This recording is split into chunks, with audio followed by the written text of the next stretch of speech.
It's my pleasure to virtually introduce Dr. Warkentin for our seminar today, who got the BS from University of Guelph, a master's from Dalhousie University, and a PhD from University of Texas under Michael J. Ryan.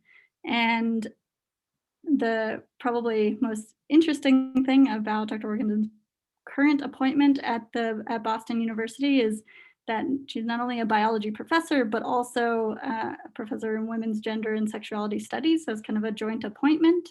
And most recently, I would say a lot of her work has centered around joining these two appointments that she has in these two different areas of STEM, and has resulted in a lot of demand for her work. She's given so many plenaries, I think, over the last year. I wouldn't even be able to name them all, kind of merging these two fields and she has a number of these available for you to view on her website. They're usually titled something along the lines of Queering Herpetology, and they're a great mix of science and discovery and storytelling, and I highly recommend them. They are not what she'll be presenting today, so I encourage you to follow that link that I sent out earlier in the week. But what we'll hear about hopefully today is a lot of Karen's work looking at tadpole evolution, and then also kind of the discoveries she's made over life history trade-offs that expands more generally across the tree of life, and a lot of really cool new, I think, physiology work that even I don't know about. And so I'll turn it over to her for that. Okay, well, thank you very much, Molly. Thanks for inviting me to give this talk.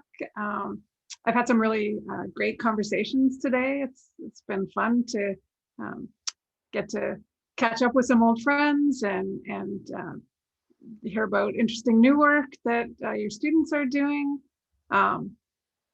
Yeah, and I'm happy to share some of my and my students' work with you now. So I'm an integrative and comparative biologist, and I do a lot of work that, as Molly said, in one way or another, bridges across areas, whether that's subfields of biology, biology and engineering, or biology and now gender and sexuality studies. And so today I'll share with you some of our egg science research on the proximate and ultimate causes of plastic hatching timing, and also my perspective on why understanding mechanisms matters for evolutionary biologists. And if you want to ask questions along the way, you can put them in the chat, and if I notice them, I may stop and answer them, or I can come back to them at the end. And I'm first, to give you a sense of the hatching behavior that I study, let's watch a short video of embryos escaping from a snake. So these red-eyed tree frog embryos are 30% premature. The snake has already eaten 2 eggs. These 2 embryos have already ruptured their egg membranes, starting the hatching process. And I'll show you the 3rd bite. And for this embryo, you will see the whole hatching process in real time from decision to escape. Okay, so here comes the snake. Notice how it's touching and moving eggs, kind of jiggling the clutch as it feeds. So here's one trying to get out. And if you watch this embryo, hopefully the Zoom video thing is working. Okay, so now it's moving around, it's ruptured, the membrane fluid is leaking out, and there it goes. And if you want to, you can go to my website and see this without the Zoom issue if you want. So I never get tired of watching this escape hatching behavior, and I think it's a great example of adaptive phenotypic plasticity. And so our work on plastic hatching timing integrates all 4 of Tinbergen's questions. So I've examined the adaptive value of hatching plasticity, focusing on selective trade-offs.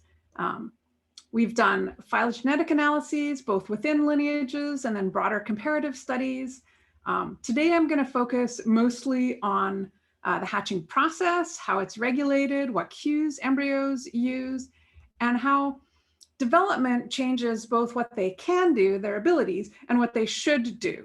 And then how they actually respond in multiple contexts. But before I delve into that, I want to give you a bit of backstory about where I started with this work that may help to illustrate the value of linking proximate and ultimate perspectives. So in 1991, as a beginning PhD student, I went to Costa Rica looking for a frog with an interesting reproductive mode and a research question for my PhD. And I started working with these red-eyed tree frogs, monitoring the fates of their egg clutches at this pond, doing basic natural history research. And what I saw was that there was a lot of snake predation on eggs. Half my monitored eggs were eaten by snakes. And I also had the experience of accidentally bumping into a well-developed clutch and seeing a few embryos hatch out. And from this, I formed the hypothesis of adaptive plastic hatching, including two ideas: that embryos attacked by snakes might hatch rapidly and prematurely to escape, and also that hatching later might improve tadpole survival with aquatic predators. And so I designed some experiments and I planned to go back to Costa Rica and test both of these. But first, I gave a talk at a meeting presenting my egg predation data, my hatching plasticity hypothesis, and my planned experiments.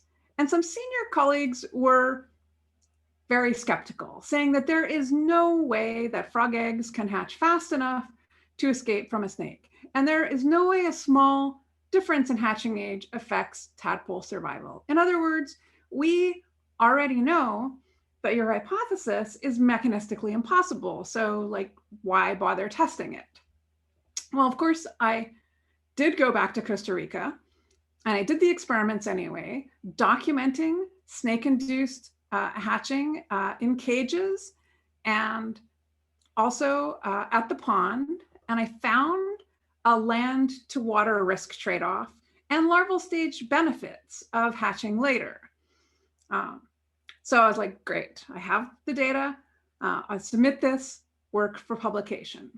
And when I did so, one of the reviewers of the paper wrote, every herpetologist knows that if you jiggle well-developed frog eggs, they hatch. It doesn't mean anything. In other words, it's just a trivial mechanistic consequence of how frogs hatch, not a specific or interesting response to a risk cue that serves an adaptive function in a variable environment.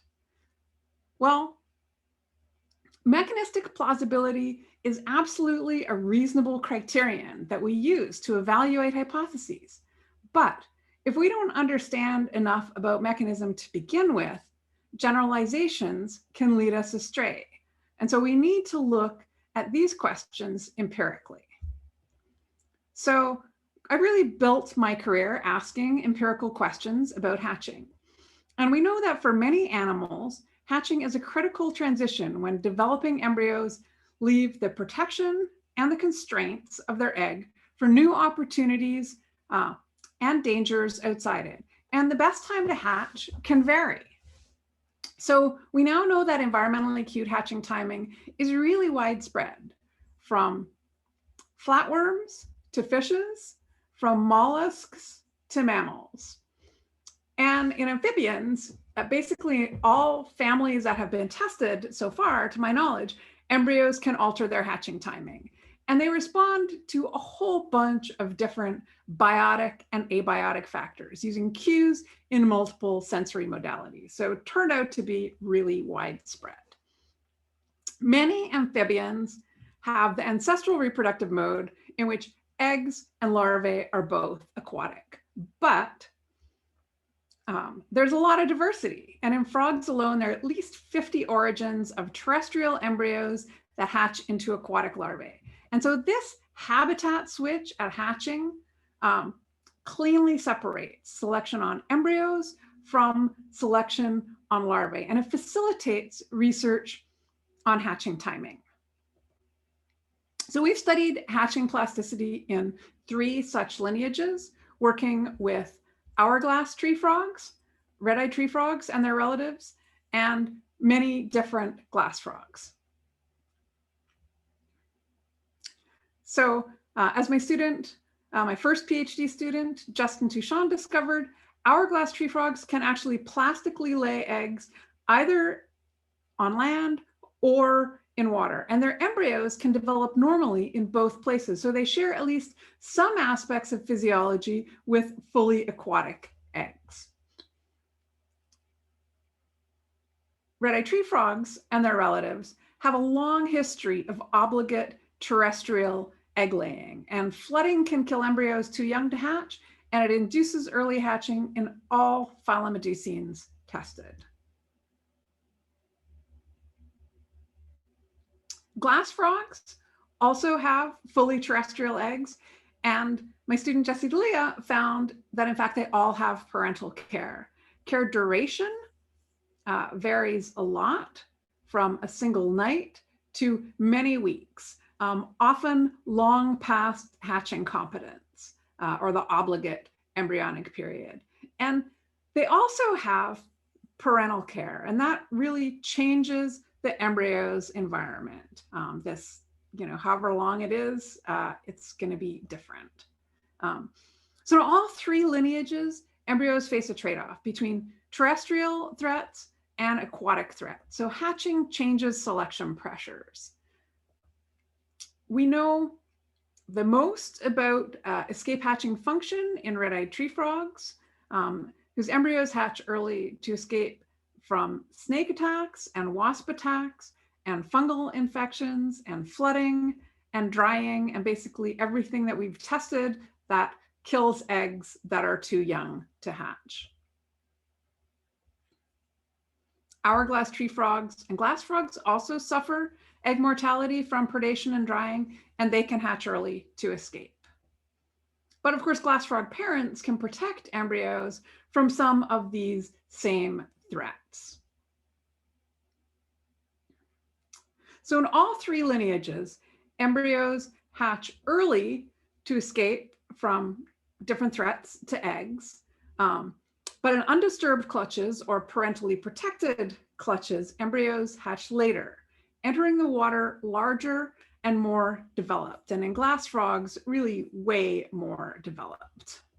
And so the larval stage benefits of hatching later vary among species and among contexts, but they can include better swimming performance, higher escape success with predators, greater viability in the water even without predators, and higher survival to metamorphosis. So a bunch of different benefits. Overall, it's clear that there are fitness trade-offs and environmental variation. And so selection favors plastic, environmentally cued hatching. And this holds across the three independent origins of terrestrial frog eggs that we've studied. And it seems to be widespread in animals, even in animals that don't have a habitat switch at hatching. Okay, so now let's look at the mechanisms underlying this plasticity. So first, what enables variation in hatching stage? The plastic or facultative embryonic period, when individuals can either keep developing in the egg or enter the larval environment, depends on the concurrent presence of traits supporting life both in the egg and out of the egg, two very different physiological environments. Okay, but I'm not going to talk about that today. You can ask me questions later if you want. The ability to hatch or not hatch at any point within that extended period depends on hatching mechanisms and their regulation, which I will address. Second, how is hatching timing appropriately matched to context? The ability to use a cue to inform hatching timing depends on the development of a sensory system to perceive that cue, and also probably requires some kind of sampling of the environment, maybe applying some kind of decision rule. So a wonderful part of working with embryos is that what they can do and what they should do in a given context changes really rapidly as they develop over just the course of a few days. And this really facilitates the study of mechanisms. So let's look at these hatching mechanisms that enable plasticity. So my student Christina Cohen, who's now a lecturer at Boston University, began this work, and Maria Jose Salazar-Nichols, my current PhD student, is continuing it. So in general, amphibians have hatching glands that make a proteolytic hatching enzyme that digests the egg membrane, and that lets the embryos exit. And hatching gland cells were known to occur on the heads and down the backs of embryos, a whole bunch of different kinds of frogs, but they had not been found in phylomedusids.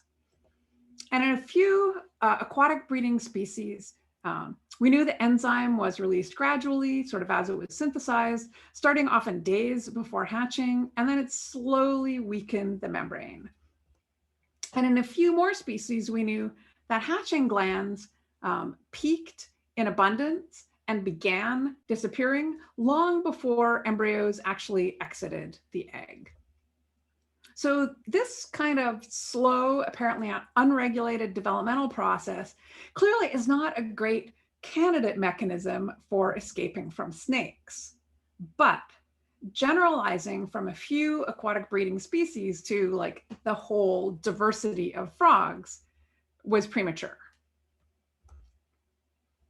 So some frogs maintain the integrity of their egg membrane until the moment of hatching. So in red-eyed tree frogs, after, where's my pointer? After an initial period of water absorption, egg size is actually stable across the whole plastic hatching period, and egg membrane glycoproteins don't change over this time. So let's take a closer look at hatching, first in a premature embryo. So typically there are 3 stages. Come on. Hopefully this is playing okay for you. So embryos perform usually a distinctive shaking behavior, which I couldn't see. It's playing a little jumpily. That's associated with enzyme release. Then they make a small hole, start sliding through that hole. And when they're so premature, it's often a very small hole. And so there's some body compression as they're working their way through it. And they thrash around to propel themselves out. They could be stuck sometimes for several seconds, but nonetheless, several seconds is not a very long time. Okay, here's a well-developed embryo, full term. They do the same shaking behavior, which may be hard for you to see. Then a hole forms always in front of their snout or whatever part of the head was touching the membrane. They slide forward a bit into the hole, and they escape pretty easily.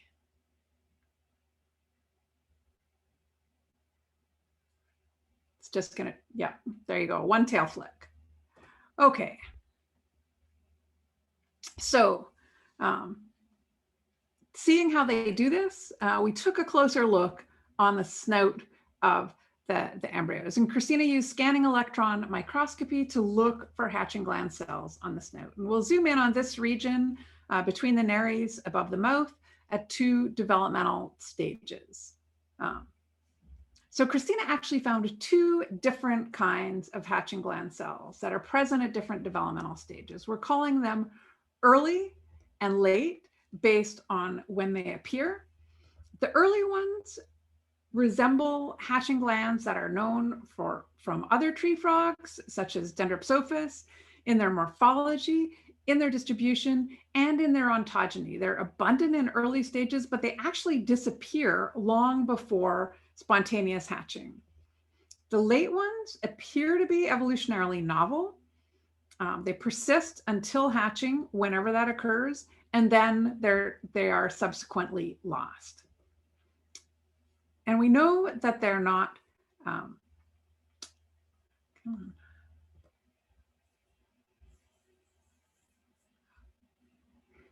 whoops.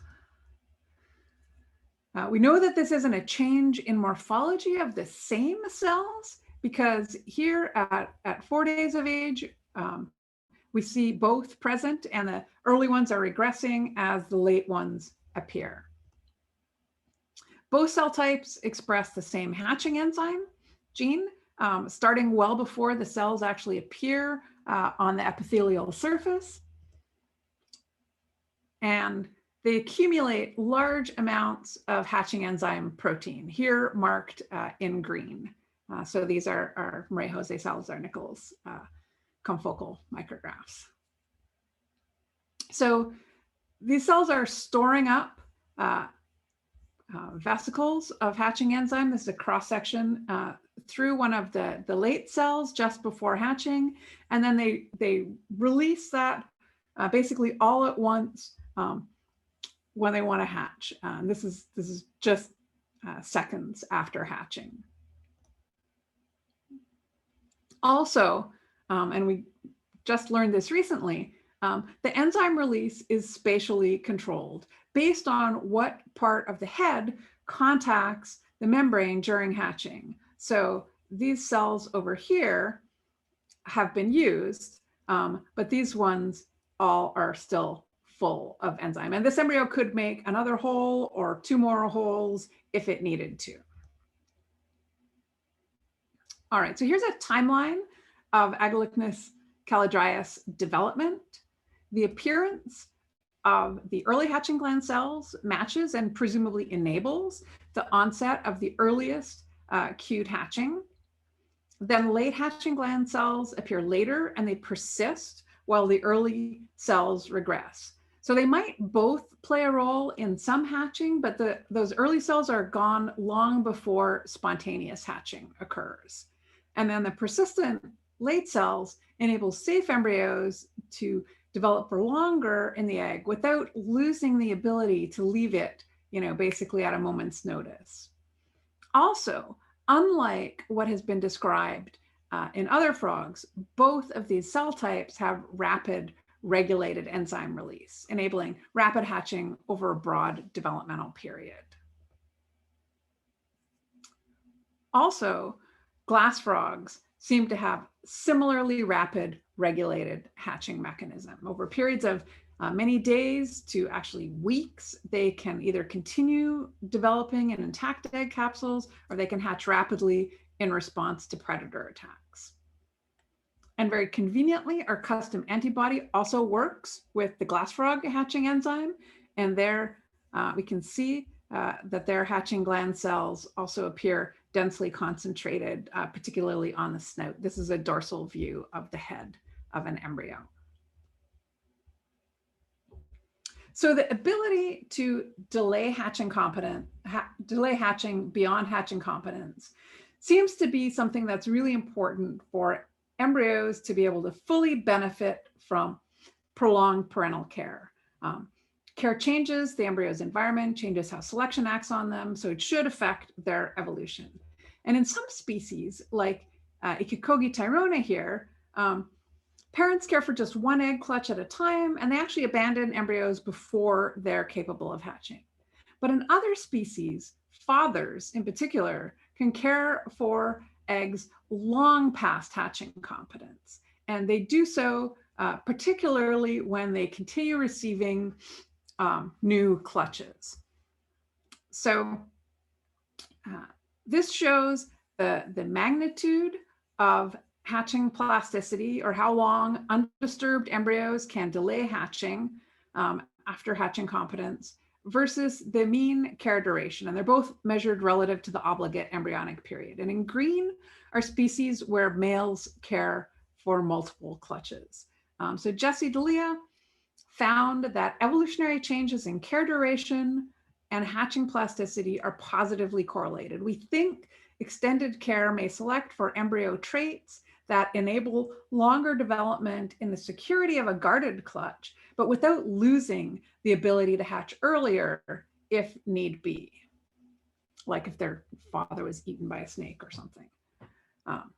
Okay, what about hourglass tree frogs? How do they alter hatching timing? They have one normal looking kind of hatching gland cell that peaks in abundance and begins regressing long before hatching. So this is like what's been described for aquatic breeding temperate frogs.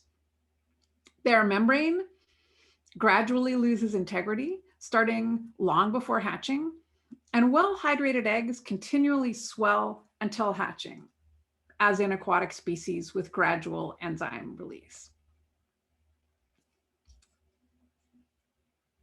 Comparing embryos in dry and well-hydrated clutches that hatch at different times, Christina found no difference in hatching gland abundance or ontogeny or hatching enzyme mRNA expression. So all of these were like plausible things they could have been doing, but they're not.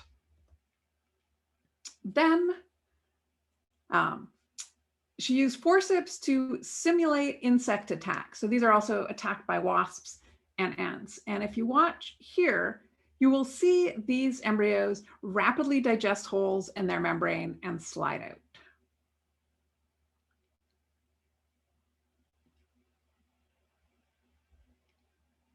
So it kind of looks like Agalychnis callidryas, but in some ways slower and with less squirming around.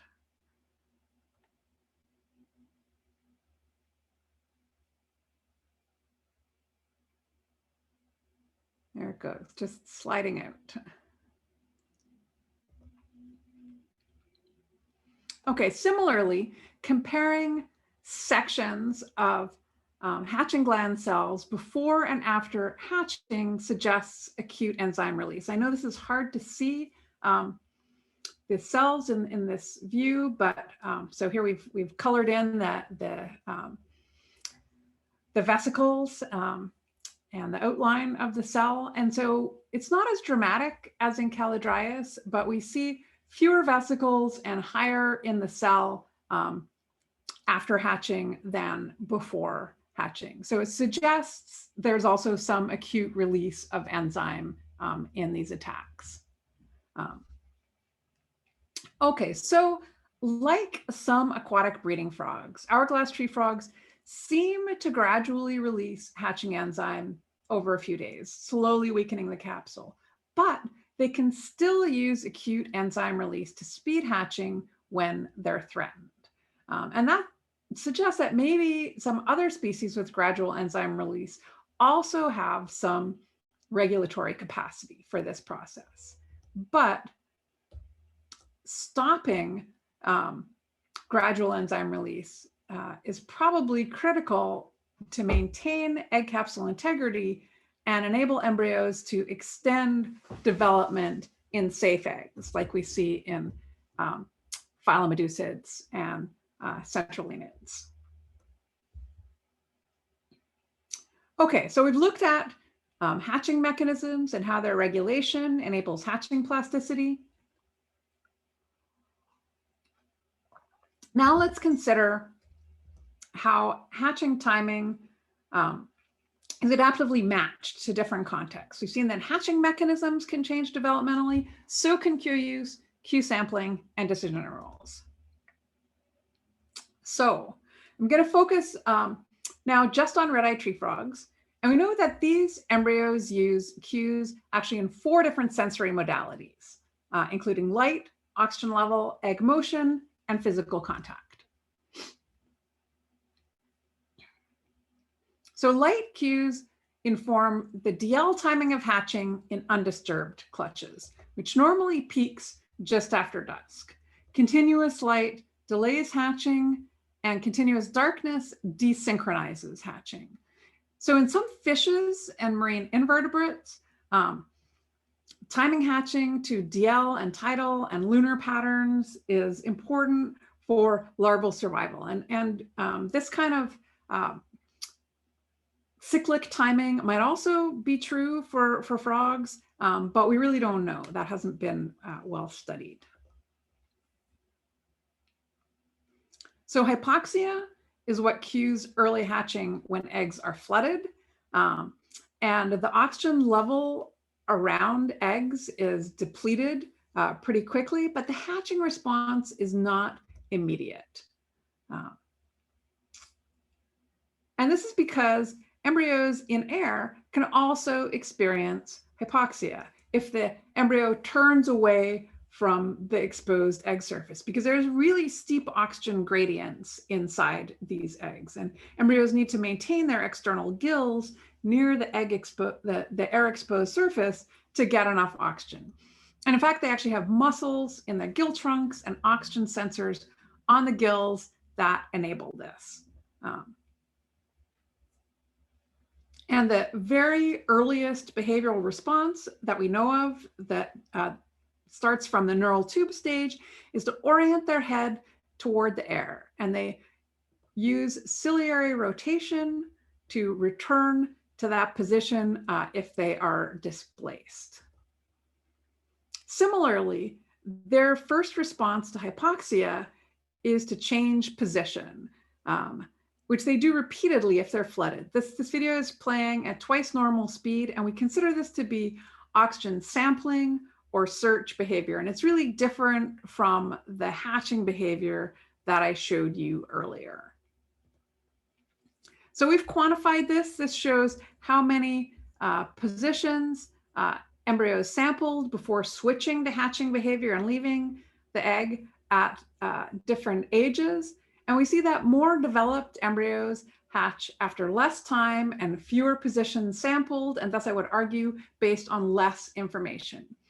And we've measured also metabolic rates, and there is a change in oxygen demand over this period, but it's really too small to explain this pattern. But this is consistent with the ontogenetically increasing chance of larval survival in the water.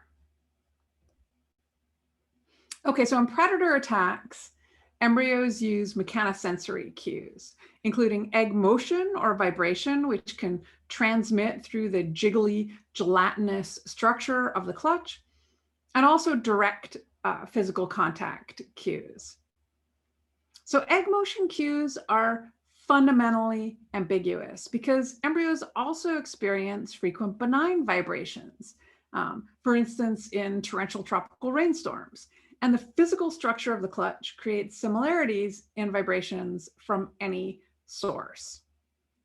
So we have recorded vibrations from egg clutches in many different contexts.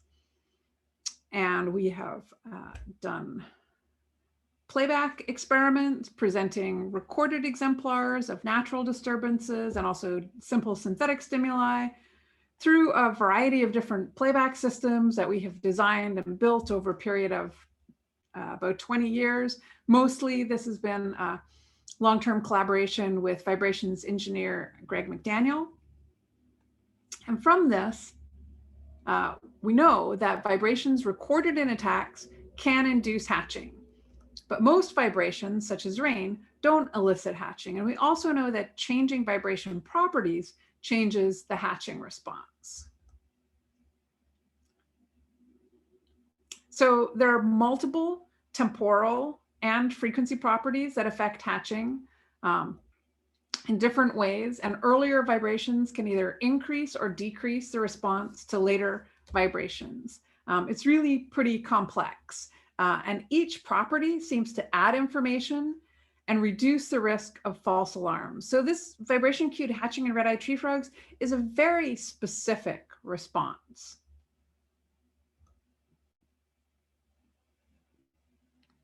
More recently, we've started working with vibration-cued hatching across development. And we learned that development changes how embryos respond to vibrations and to other mechanosensory cues. So in wasp attacks and snake attacks, hatching success improves developmentally. It starts fairly low and is pretty variable from clutch to clutch, and then it increases and gets more consistent. And it's about 80% through a good chunk of the plastic hatching period. To examine the onset of cued hatching responses, we exposed embryos to two strong cues, either submerging them in hypoxic water or jiggling them with a blunt probe as a simulated attack. And we did this for developmental series of embryos, of siblings from clutches, and then we recorded when each sib ship started responding to each cue type. to see if it was, the same time or different. And so this shows the proportion hatched with hypoxia and with egg jiggling across ages. And so they respond to hypoxia first, and only later in development begin responding to these mechanosensory cues. And also before they can actually hatch with hypoxia, they seem to be trying really hard, but failing. Whereas with jiggling, they either just like sit there and do nothing, or else they decide to hatch and they hatch. So it's really different. Okay, so hypoxia-cued hatching occurs concurrently with those early hatching gland cells that I showed you, and it seems to be limited by the ability to digest an escape hole in the egg. We know that it's not limited by oxygen sensing because that appears earlier at the neural tube stage. Predator-induced hatching appears later, and we hypothesize that its onset depends on mechanosensory ability.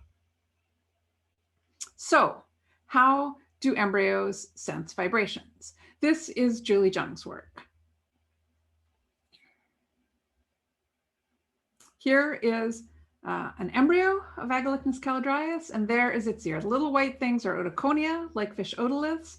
And one possibility is that embryos sense motion using the vestibular system of their ears, which is a general vertebrate motion sensor. So the ears develop a lot during the plastic hatching period. These confocal images show a sensory surface of the ear just before and after the embryos start hatching in response to jiggling, 3 hours apart. And mechanosensory hair cells are labeled in green and synaptic connections in red, and they increase a lot over this period. So we use the vestibulo-ocular reflex to assess vestibular system function. So this reflex causes eye movements that compensate for head movements, stabilizing the visual field. And it depends on vestibular sensory input. So basically shows when that function starts developing. So we can put a newly hatched tadpole into our tadpole rotator, turn it, take pictures of its face in each different position, and then we can measure changes in eye angle relative to body angle to calculate the strength of this reflex.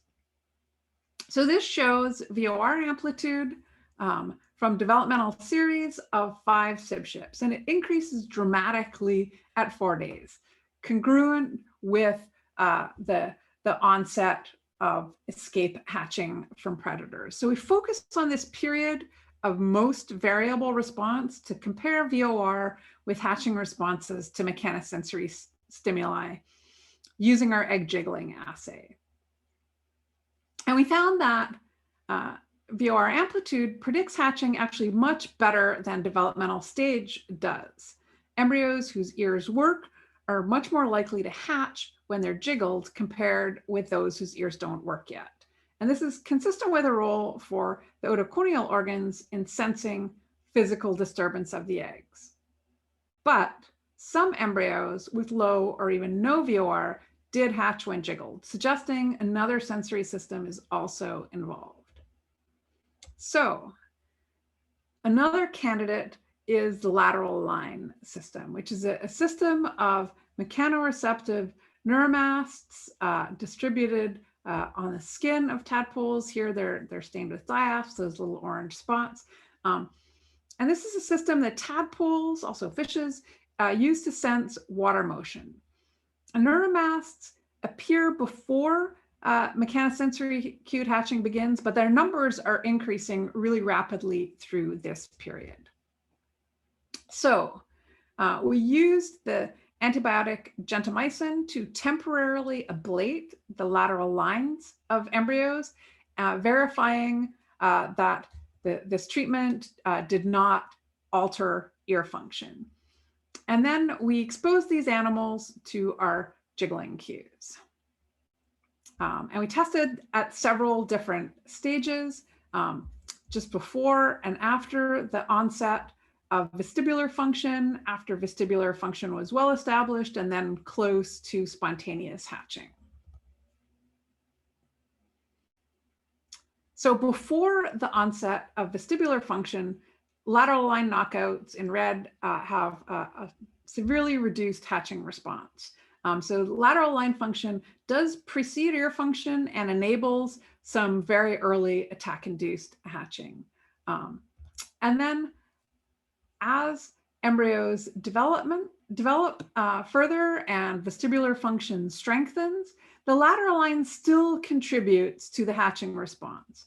Our oldest embryos here at 5.4 days all hatched, so we couldn't use propensity to hatch to test this, but we looked at latency to hatch as a potentially more sensitive assay, and we see that even embryos with these really well-developed ears use lateral line input to accelerate their hatching response to egg jiggling. So they're still using lateral line cues.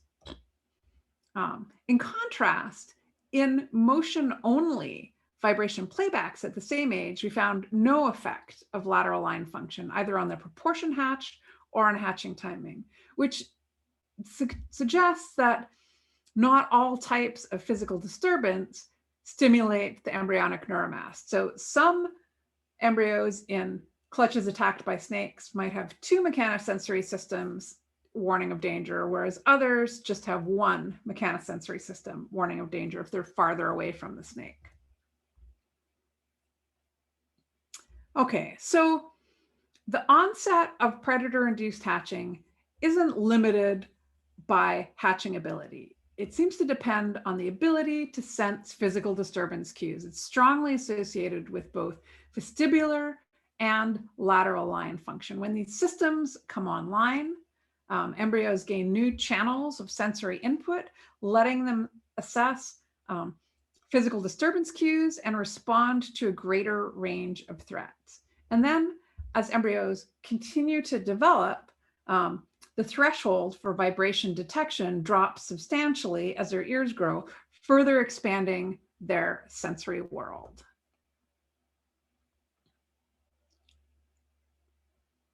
So now let's think about hatching as an escape decision based on cues to risk in the egg. How do they make this decision?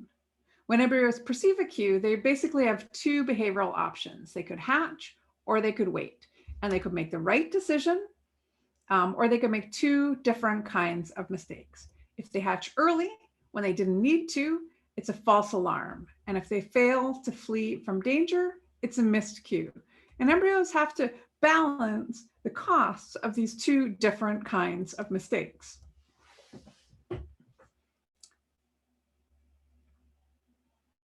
But these costs depend on development, right? So it's never good to let a snake eat you, but the cost of false alarms decreases as embryos approach spontaneous hatching.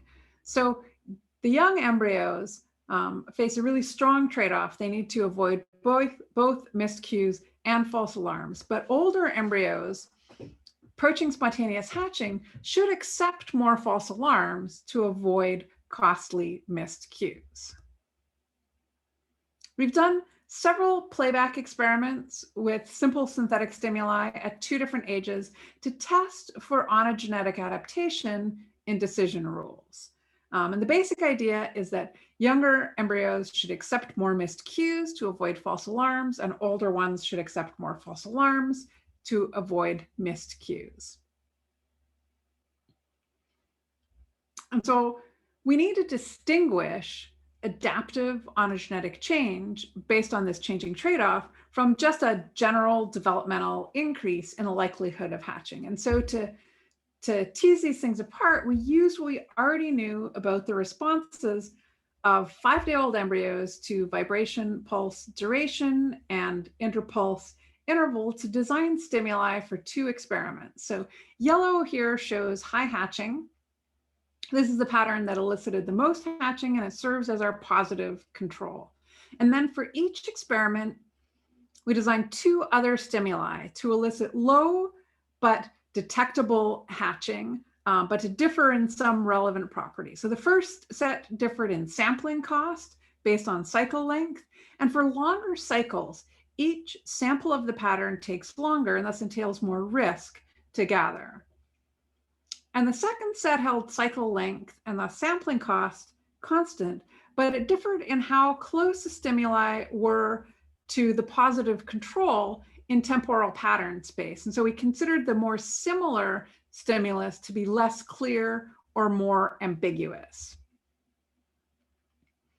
If the hatching response ontogeny has been shaped by the cost of mistakes, we predict more developmental change in response to the stimuli with higher sampling cost, right? So even with low false alarm costs, if it's quickly apparent that a disturbance is benign, it should elicit little hatching. But older embryos should not risk predation in the egg to assess this information that's coming in slowly.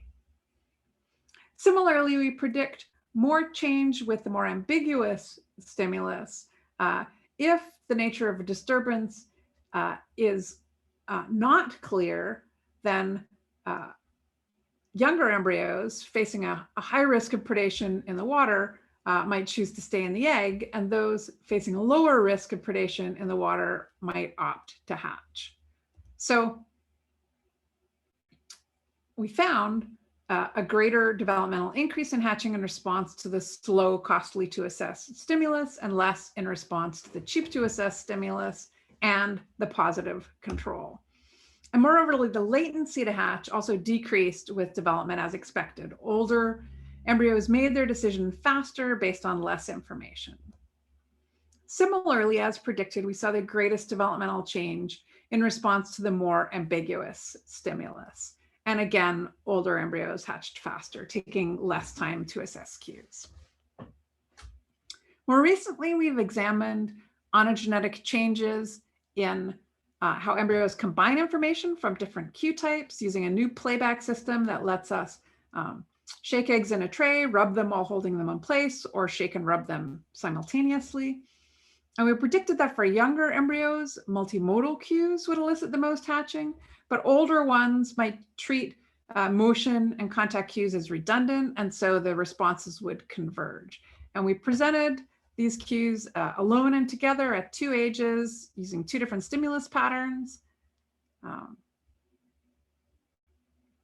for both, we found that the combined cues did elicit more hatching than either one alone in the younger eggs, but the responses converged with older embryos. Okay, so consistent with their high cost of false alarms, younger embryos do use more information for mechanosensory cued hatching. They take longer to assess cues, they're less likely to hatch to unclear cues, and they treat sensory modalities as non-redundant. In contrast, older embryos, while they're not indiscriminate, but facing lower false alarm costs, they do use less information and they make hatching decisions more quickly. Specifically, if cues are slow to assess or unclear, they hatch, and unimodal cues elicit hatching as well as multimodal ones.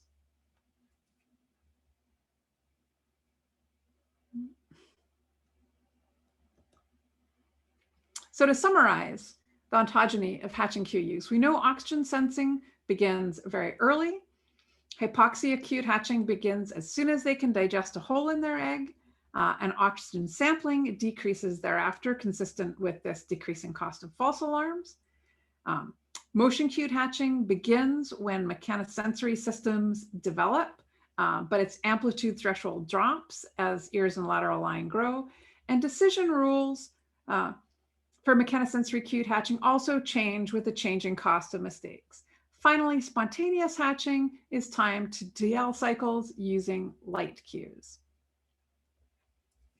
More generally, environmentally cued hatching allows embryos of many species to escape from threats to eggs. And this self-defense behavior depends critically on mechanisms that enable hatching and regulate hatching timing, mechanisms to sense and assess cues, and any one of these could constrain the expression of cued hatching responses. And because different threats provide cues in different sensory modalities, the key constraints can vary across contexts. In early development, they could be absolute, Embryos may be simply unaware of danger or unable to exit the egg, and later in development, their sensitivity and performance can continue to change due to changing abilities.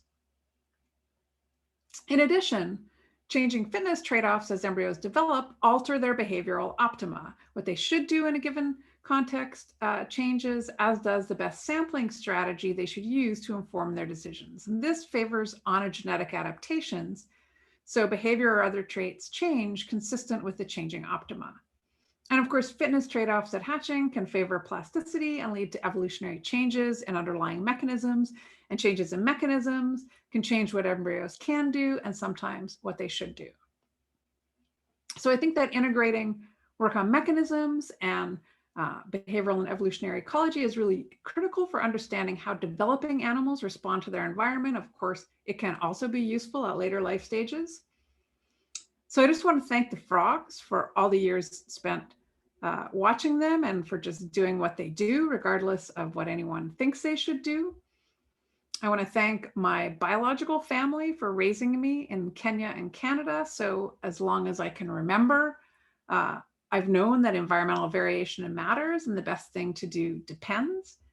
I thank my chosen family, particularly my partner, Undine LeBlanc, for always questioning my assumptions and helping me to build a more nuanced understanding of diversity. And I thank all of my students, past and present, and my collaborators for doing science with me, as well as my institutions, BU and STRI, and the NSF for supporting our work. Thank you for your time, and I'm happy to take any questions.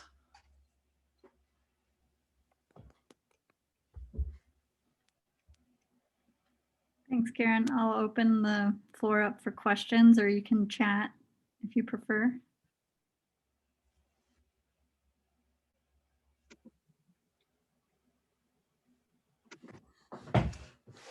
Should I leave the screen sharing on or turn it off? Maybe I'll turn it off.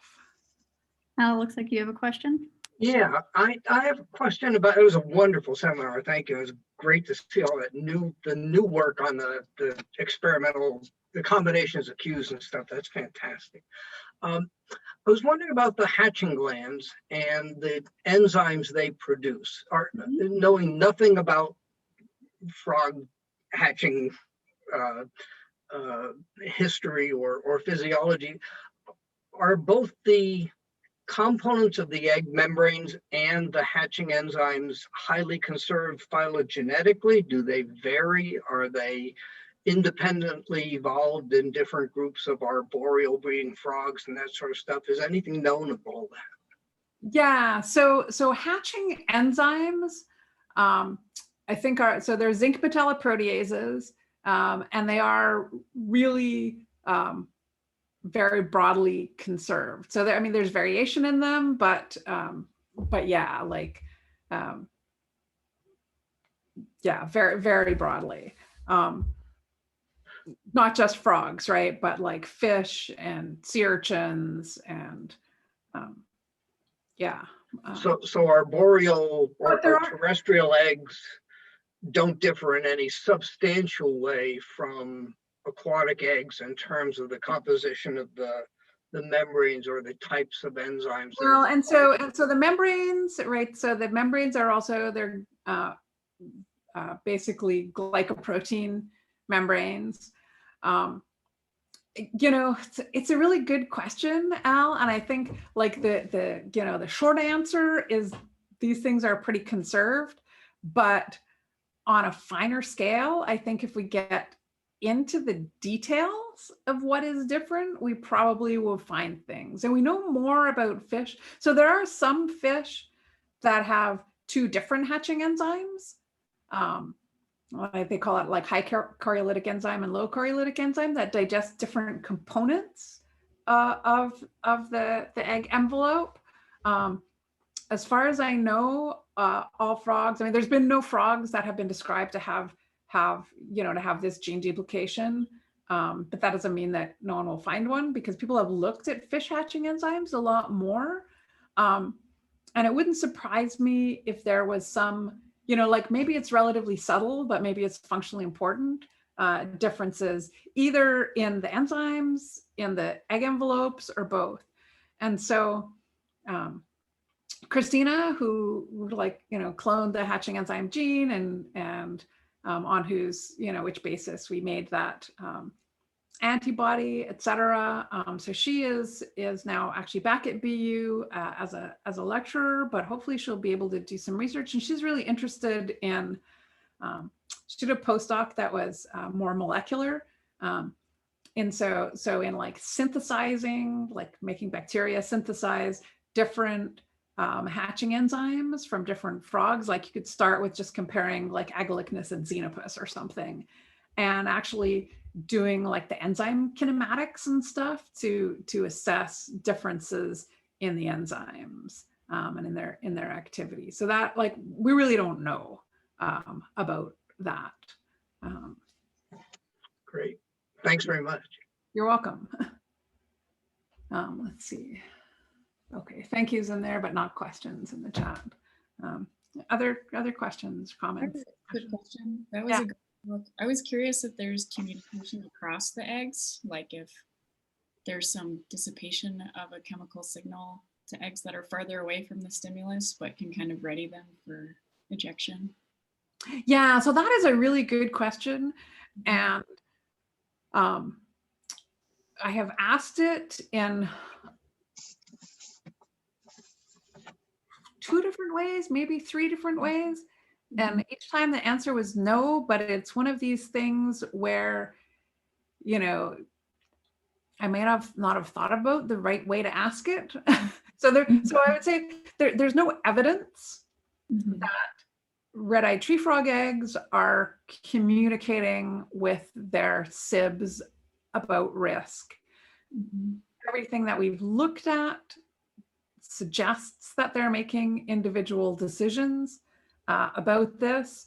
I will say there's some beautiful work on stink bug embryos by it's Endo et al. It's maybe from a couple of years ago. Hiromi Makai was also on that paper, where the sound of one egg cracking, or the vibration from one egg cracking as the first embryo hatches, and they have like this egg burster thing on their face, and the egg has like an operculum, and like the lid pops off. That vibration transmits through the clutch of eggs. The eggs are physically stuck together, and it induces all of the other eggs to hatch. And this is because there's a cannibalism risk once your siblings have hatched. So in some cases, it's very clear that yes, the embryos are paying attention to cues from their siblings.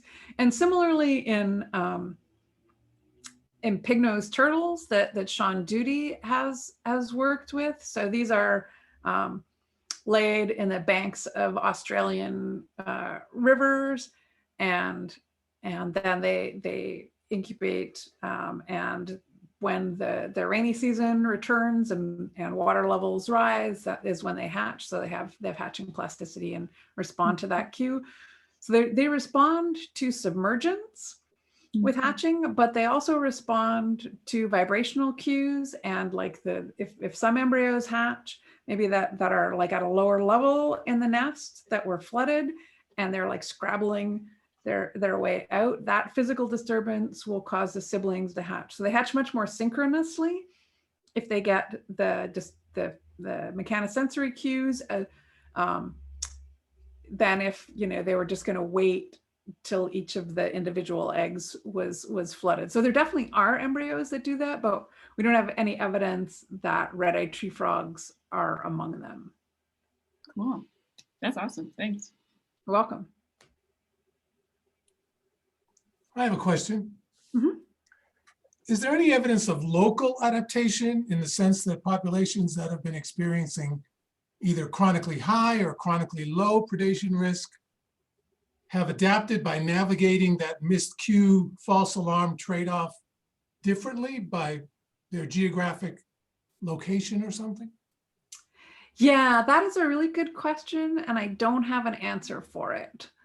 That is, we haven't done those comparative experiments, and in part because, you know, I'm not aware of any population of Agalychnis callidryas that doesn't have like tons of things eating eggs. So if you find one, you know, if you know one that is like, oh, these eggs are fine, they have no problems, and you know, we have some evidence to suggest that historically that's been that way for a while, that would be a very interesting question. But everywhere that I've worked on these eggs, they're just like, you know, popcorn. Lots of things are eating them, and they die from so many things. So yeah. It might, you know, it's a very reasonable question, and is probably true for you know, some species where there's more variation, but yeah. Relating to that, Karen, I was just curious, do you sort of view this as being, especially in callidryas, being like at the evolutionary extreme? Like, could they do it any earlier? Like, if they just developed their sensory systems a little earlier? I mean, so the you know, the most preemie embryos in Agalychnis callidryas are really well developed compared to many aquatic breeding frogs, how they hatch. So like we're not doing much of it now for a variety of reasons, but we have done some work with toads. So American toads around the Boston area, and they have water molds, oomycetes that kill the eggs, and they will like grow along the string, and they will hatch. They will hatch at the tail bud stage if they're infected with water molds, like before they even have a muscular response, right? But they have hatching glands and they have cilia, and they can make a hole in the egg, and they can just like ciliate their way out of that, and you don't have to actually move very fast to run away from a water mold. So no, these are not at the limit of, you know, earliest hatching by any means.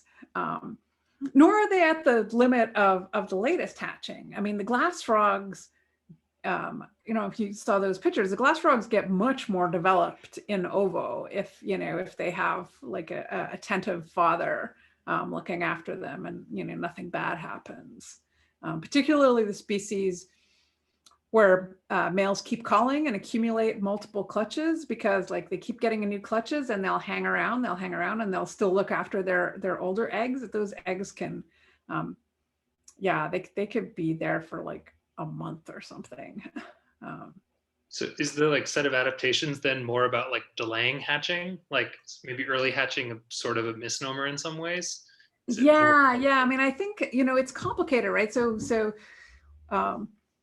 the stuff that we've done, because we started doing this work with callidryas, and we thought about it as like spontaneous hatching and then induced early hatching. But in the glass frogs, you know, it's really, I mean, you know, you could think about it as spontaneous hatching, but it's really like there's a facultative delay in hatching. So I don't know, you know, it's hard to call out any one hatching timing as somehow, you know, normal or typical or something. So with the glass frogs, we started talking about like the obligate embryonic period, which is, you know, they can't hatch before that, and then everything after that is plastic or facultative, which is probably a better way to think about it, rather than trying to pick out like one point in the facultative hatching period as somehow normal or typical or spontaneous, which is what, you know, what I started doing with callidryas. But now I think that's probably not the best way to think about it. Because even like, you know, what we think of as spontaneous hatching maybe in some way or another, you know, induced or cued, because there's like light cues. We know we can like leave the light on, you know, if we want the eggs not to hatch, we can just leave the light on in the lab all night. They'll be much less likely to hatch.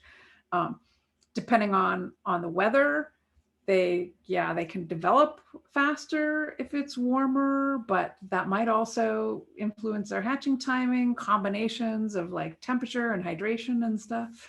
I've had a STRI intern working in my lab for a couple of summers. She's now doing her PhD work. I'm on her committee in Brazil, and so she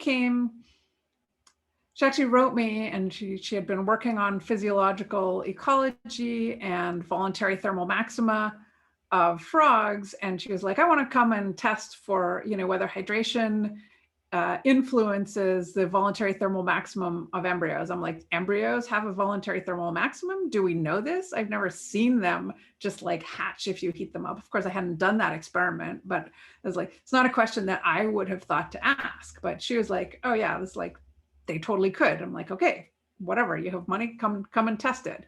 And she was, and they do, right? So red-eyed tree frogs, you heat them up, at a certain point, they will just run away.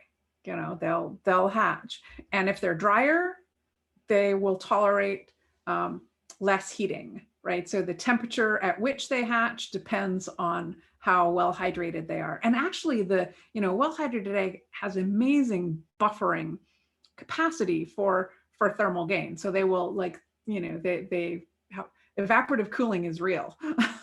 And so that has made us think also, how much right, because so she's doing this in the lab on leaves that were detached from their plant, right? And so leaves have transpiration as well. So does laying your clutch on a leaf, or for some phylum Medusids, does wrapping your eggs in a leaf contribute to evaporative cooling? And is this going to affect how frogs with different reproductive modes cope with climate change? So Caroline Guevara Molina, stay tuned. She's on it.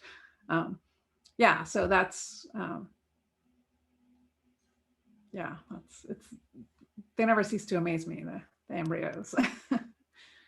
Well, everybody who needs to jump off, because I know we're, after 4:30, feel free to do so. But I am going to ask one question. Sure. It's going off of Frank's, and it's a little bit Al's too. But I was thinking about Frank's question as well. But I also couldn't even think of a species or a population of a different species that wasn't just a delicious snack for something, right? Because even aquatic, like the insects, just love these things too. And so. But I was thinking about the hypoxia one is pretty interesting because, you could think about string masses that are laid in water. Those are going to have, similar to your glass frogs, at least one surface that might have some more oxygen available. But a lot of them are in these kind of clumps. There's these eggs in the center of these thick jelly masses.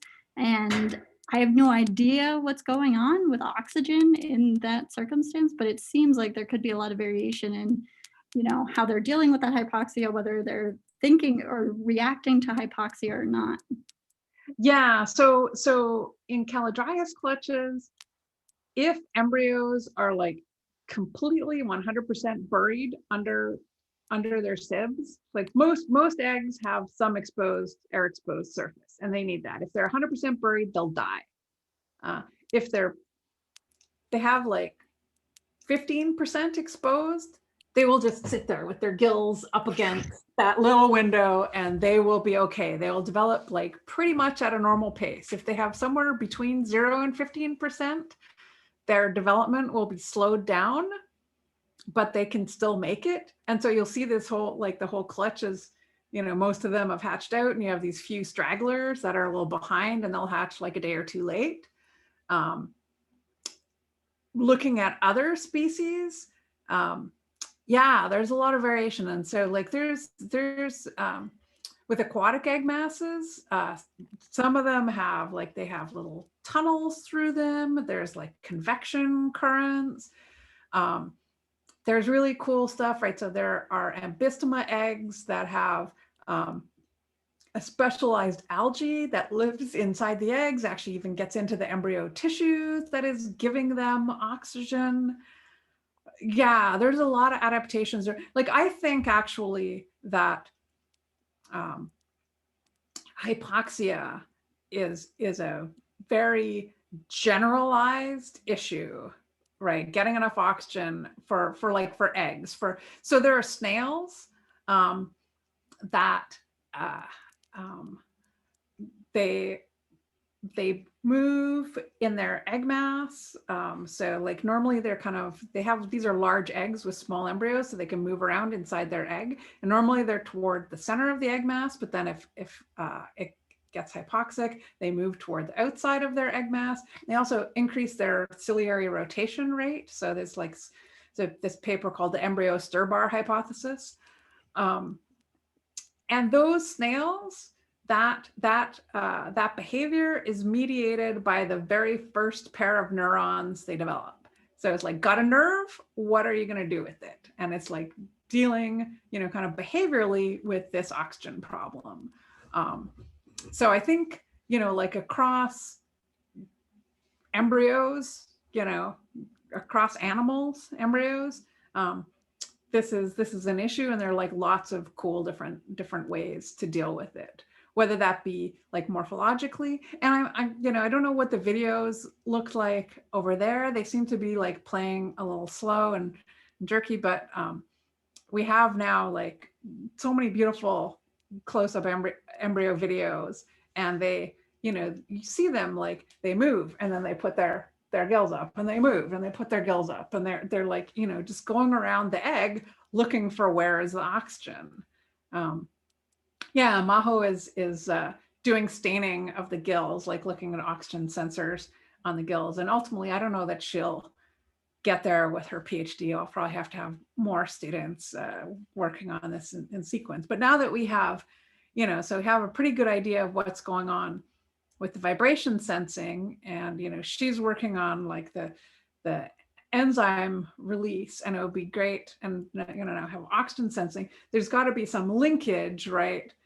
Neurally or neurohormonally or something, right, from the ears and the gills through the brain to the hatching glands. And yeah, it would be really fun to link those things up. We're not there yet, but. Very cool. Robert has told me that our Zoom might abruptly end in 2 minutes. Okay. So I really think we'll just thank you one last time, Karen. That was great. And beautiful slides, as always. Thanks Thank so you, much. Karen. That's great. Thanks. Nice to see you all. Nice to see you too, Karen. So. Yeah, and Karen, I think this will take a minute to just like load to the cloud, the recording. But as soon as that's done, I'll send you a link so you can do a download. Okay, awesome. Thank you so much. Thank you. Take care. And we'll have to talk more hypoxia sometime, Karen. Okay, yeah, I'd be happy to. We can set up another Zoom meeting. Yeah, bye. Bye-bye.